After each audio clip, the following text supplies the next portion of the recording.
Welcome to another episode of Buzzworthy, and my next guest is incredibly buzzworthy.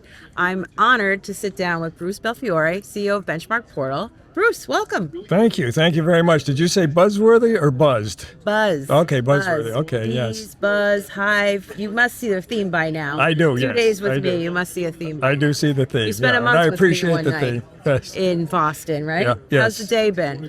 The day's been great.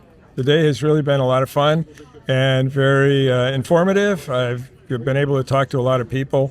And of course, as everyone knows, in this industry, things are changing so quickly. Yes. There's new stuff. There's new approaches to Yes. old stuff. Yes. And all that's very exciting. Yes. Yeah. So, obviously AI is buzzing in the air. You can't avoid the topic here. It's been mentioned every session, every conversation. Everyone's just trying. There's a huge appetite to get as educated as possible and prepared for the AI explosion. Mm-hmm. So when we talk about AI readiness, I know that's something you have a lot of insights to share. So Yes. what would you say in terms of best practices that contact centers should be thinking about as they're getting ready and prepared for their AI journey?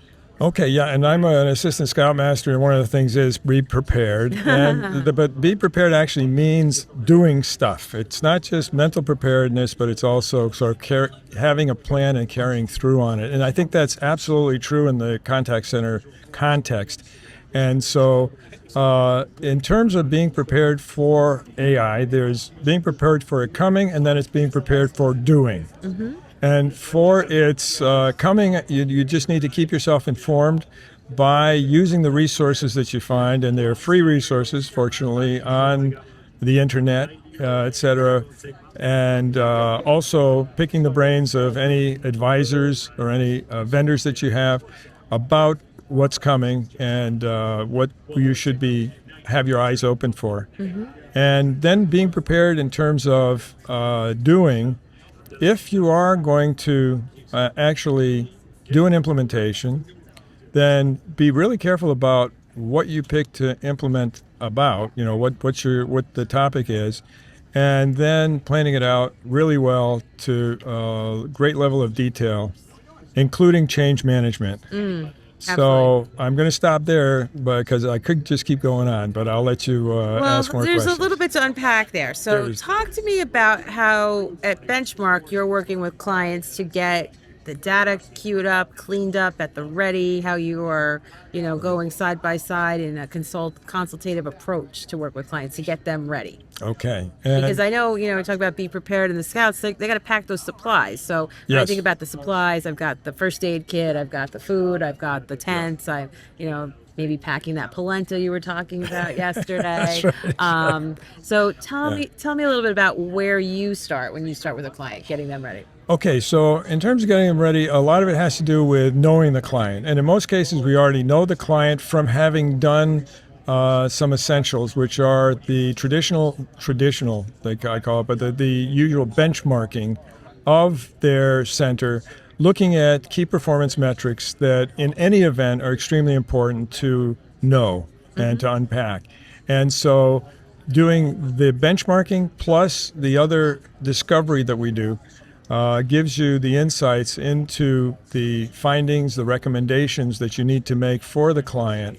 And so that's step number one, is basically having that baseline of information on what the client's all about, what their strategy is, what their mission statement is, and what their metrics are. Mm-hmm. And then being able to take that and push it to the next level when it comes to AI. And so then you say, okay, what do the numbers say you should be looking at in terms of AI? Where are you underperforming compared to your competition in your competitive industry that needs to be looked at and needs to be fixed? And that's really managerially the right way to go about it. In other words, it's a data-based approach to the problem, to the issue, let's say. And when you do that, then you can come out with very clear ideas. And having clear North Star in terms of what it is you're trying to do, according to your values, according to your mission statement, and according to the other things that you have, your technology stack, your way of doing your people processes, etc., is extremely important. That way you can then push yourself. Okay, we help the clients to push themselves by holding them, guiding them through the process to an understanding of where they need to be, right? So what's the optimal future for them, making sure that you don't sort of forget about your mission, right? Because a lot of people do. And making sure that it all fits together in a comprehensive way that's going to, at the end of the day, bring success rather than headaches, right? Yes. And that's really satisfying as a manager, right? It's satisfying to us as consultants. It's satisfying to the clients, managers, because at that point, they've got something really good to show for what they need to do. And, they're able also to justify things in terms of improvements in quality. Yep. And in terms of savings, and being able to actually... There's a lot of investments that are about to go on. Right. And so being able to actually calculate those ahead of time, and it's never going to be precisely right, but it's going to be directionally very important to do that. How long does that process take?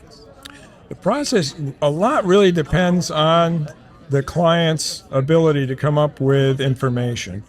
But if things are pretty much there, and without taking up anybody's full time, but sort of having the people fill in the questionnaire and fill in the information, a month's time is usually enough to do that. Oh, okay. It can get stretched out over that. It can get stretched out, but as a first step, in order to sort of get your baseline of AI preparedness, because that's what we call it, the AI preparedness assessment, that should be enough.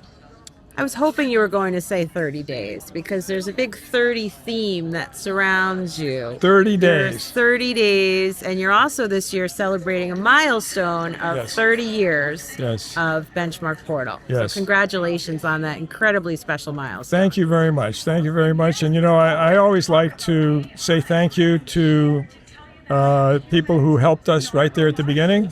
Purdue University, where we did the very first benchmarking of call centers back in 1995, so that's 30 years ago. 30 years, yep. With Professor Richard Feinberg, Dr. John Anton, and with IBM sponsorship. So that's great. All of that, we're very grateful for that beginning, because it launched us in a really fruitful path. And what would you say are some of the milestones 30 years is a great time to sit and reflect. So what were the standouts? What meant the most to you? What was most significant benchmarks for BenchmarkPortal? For BenchmarkPortal, the benchmark.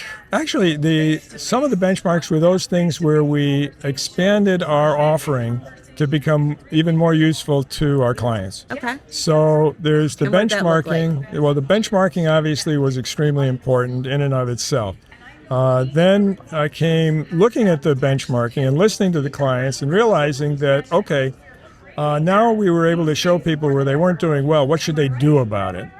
And one of the big things that came out of that was the whole training side, which was sort of a natural for us, having grown out of Purdue University. And I taught a remote class there in contact center management, which was a lot of fun and was kind of innovation at the time, even for Purdue. But so that whole area, which now leaves us with our various courses in contact center management, in QA, in workforce management, supervisor, agent, all of those things, very satisfying. So that's one. Another one is our expansion into certification of call centers. And so we realized that given the database that we had of contact center metrics, we were able to determine on a very objective basis who the best were. So we started doing that, and what was nice is that contact centers found that they wanted to get certified as a process that was part of improvement. So a continuous improvement initiative and a continuous improvement mindset as well. So that's another one. And then the whole consulting area that we've gotten into, which goes off in various different directions. And then Call Talk, which was the first, really talk show. Yeah, for 15 years ago, right? Well, it was 2007. Okay. 2009. I'm sorry. It was 2009 that we did the first one. And so that's been going a long time. And, basically it's one way in which we give back to the community. So it's non-commercial, and people can go and see those. You've got tons of episodes. Tons of episodes. Hundreds, I think. Yeah, and you've been. I've been, it was a lot of fun. Yes. A lot of fun. So those are some of the milestones. That's great. And, you have a certification of excellence. So you just naturally have a gold standard that you apply, that you bring to everything that you do. And it's very apparent in everything that Benchmark really stands on. So I think that when you have those sort of standards, that you wrote the book, and that's well, thank you. That's very kind, and that's what we've tried to do. And with AI now, and the AI readiness that we do, the AI ebook that we came out with, which everyone is welcome to download for free. Okay, where can they find that? I can find it at our website, BenchmarkPortal.com. And if anyone has any problems finding any of our resources, please email me directly at bruce@benchmarkportal.com or Bruce Belfiore at benchmarkportal.com. And and the other resources that we have, free resources that we have for our community, which we're very happy to provide. Awesome. And, I can't let you go. I've got one last topic to cover off with you, and I can't let you go without talking about Call Center Campus this year. So very excited to be working with you on Call Center Campus. I'm absolutely thrilled. Had the great pleasure of hosting a women's leadership breakfast last time around. It was so fun. Got to see the whole team in action. It was a wonderful event. It was very well done, and I'm really honored to have been invited to be part of the team this year, and looking forward to just building something even more special, building upon what we did last year and making it even more special. So tell us, what can people expect? What are you expecting? I'm expecting a fabulous time, particularly with you in charge. I think it's going to be really, really great, because we are building on a real success in previous ones, particularly last year's, which was a revival after COVID.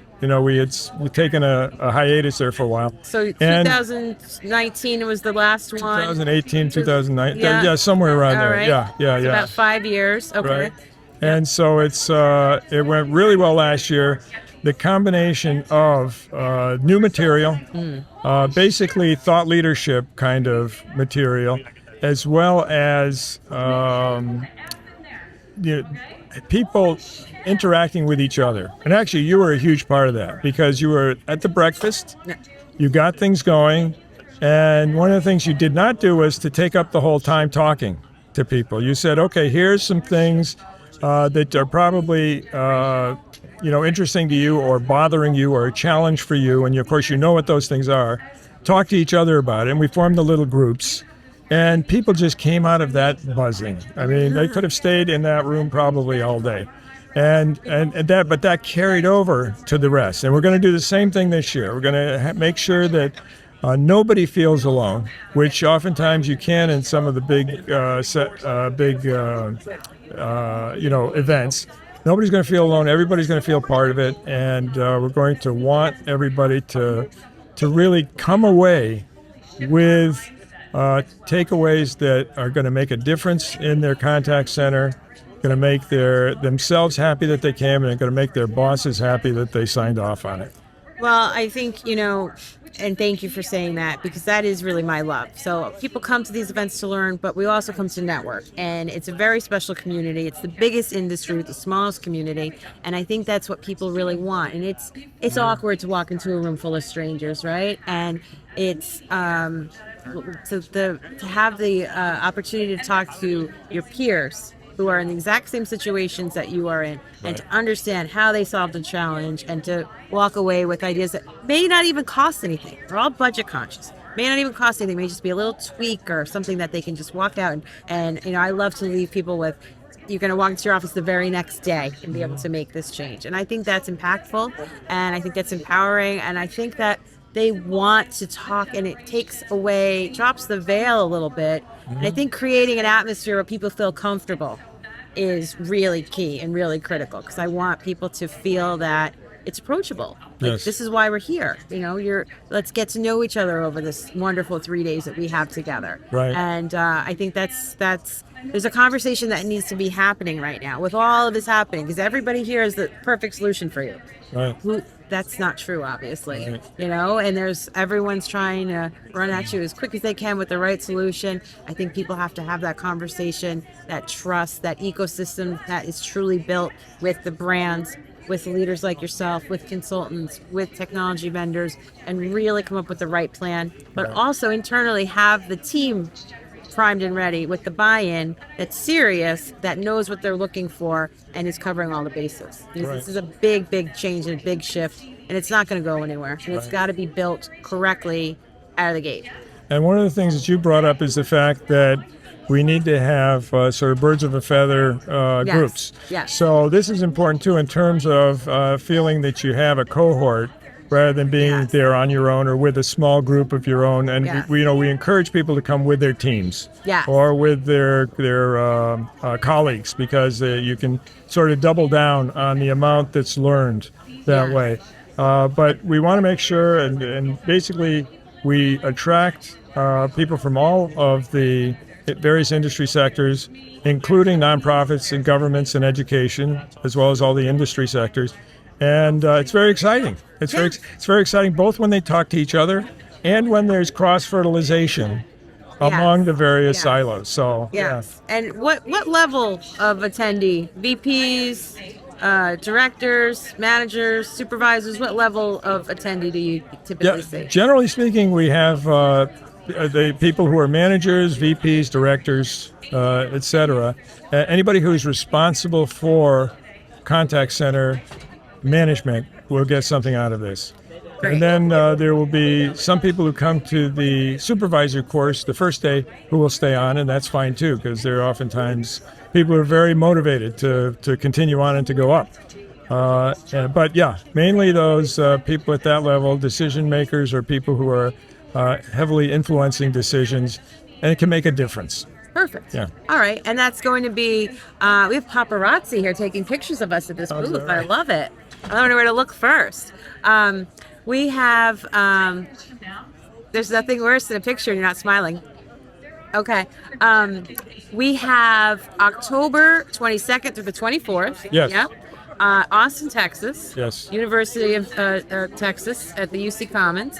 And right now, I know I like to keep content evergreen, but I'm going to break one of my own rules a little bit. Right now, the month of June, 30 days in honor of your 30th celebration, 30% off for attendees, and this will be the lowest price we're offering for attendees to get registered. Right. So and this is going to sell out. I'm going to let you know. We're going to double down. We're going to sell out. So we want to make sure if you're planning to come, take advantage of the low rate, get signed up, and make your commitment to be there. Because the more that we can be prepared for who's coming, the better we could really tailor make all the content. Absolutely, absolutely. And this is a situation in which you and our marketing team suggested this 30-30-30 thing, and based on our 30 years of success in the industry, which we're very humbly happy for. And I said yes, and I think it would be great for people who are listening to this to take advantage of that, because it's a great opportunity.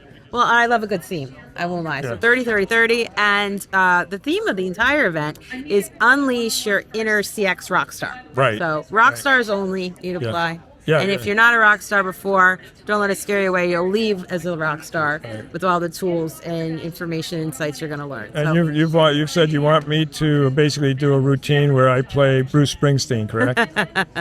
You know what? He's Bruce, but around here, what do they call you? The boss. The boss. Okay. All right, boss. So on that note, thank you so much. Thank you. Great interview. Very Thank you. buzzworthy.